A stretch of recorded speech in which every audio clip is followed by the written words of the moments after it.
Okay, let's dive right in. We are unpacking the incredibly controversial ideas at the very heart of the global phenomenon, the Da Vinci Code. In this explainer, we're going to follow that trail of clues and explosive theories that turned a simple thriller into an absolute cultural firestorm. So right out of the gate, the book just completely blurs the line between what's real and what's fiction. It doesn't open with a story, but with this page, boldly titled Fact. It claims the secret societies at the center of the plot are 100% real. And that move, well, that's a masterstroke. It immediately sets the stage for a story built on the wild premise that history, as you and I know it, is a lie. And our investigation kicks off exactly where the novel does, with a shocking, totally bizarre murder inside the world's most famous art museum, the Louvre. The curator, a man named Jacques Saunière, is found dead, but not before leaving behind a series of cryptic clues written in his own blood. Now you have to picture this. These are not just random, gruesome details. The curator posed his own body to look just like Leonardo da Vinci's Vitruvian Man. He drew a pentacle on his stomach and wrote out this famous number sequence.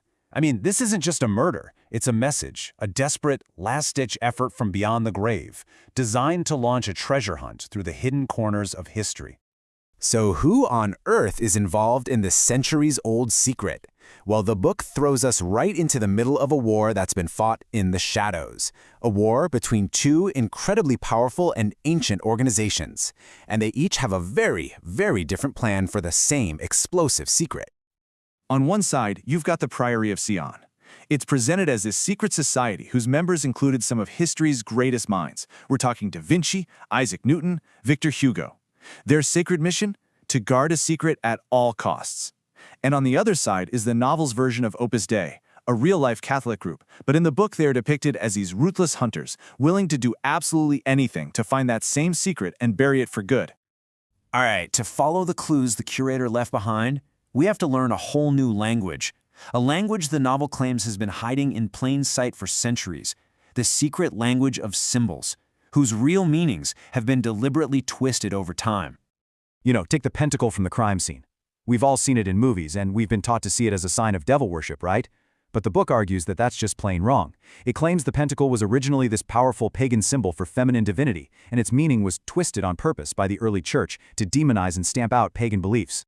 So next, the novel breaks down the most basic symbols. First up, we have the blade. It's represented by this simple upward-pointing triangle. It's direct, it's aggressive, it's a symbol of masculine power. And the counterpart to the blade is, of course, the chalice, a downward-pointing triangle. It represents the womb, the vessel, the very essence of femininity. And you're going to want to remember this symbol, the chalice, because it is the absolute key to this entire mystery. So all of these clues, you've got the secret societies, the ancient symbols, they're all pointing to one single thing, the book's central and by far its most explosive claim. For centuries, we've thought of the Holy Grail as the cup that Christ used at the Last Supper. Simple, right? Well, the book challenges that entire belief, asking us to completely rethink what the Grail actually is. The whole secret, according to the novel, is hidden in a simple linguistic mix-up. The term San Grail, or Holy Grail, was a mistake. If you just split the words in a different place, you don't get San Grail, you get Sang Real. And in Old French, that literally means royal blood.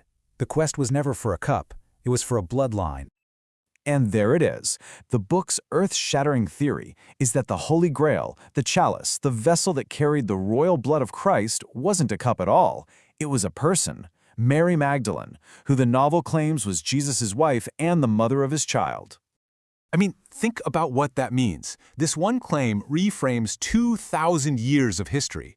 It suggests this massive conspiracy by the church to hide the truth, to erase the role of women, and to build a purely male-dominated power structure. It also implies that guys like Leonardo da Vinci were part of a secret movement, hiding clues about the sacred feminine in their masterpieces for all to see. So why? Why did these ideas, all wrapped up in a fast-paced thriller, just capture the world's imagination and spark so much insane debate? What nerve did this story touch?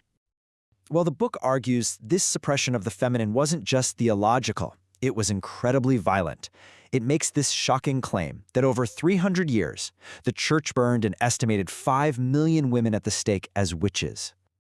Ultimately, the Da Vinci Code became a global phenomenon. because it tapped into our fascination with hidden histories, with conspiracies. It challenges us to question the official story, and it leaves us with this really provocative final thought. Is the history we've all been taught the absolute truth, or is it just the version of the story that was told by the winners?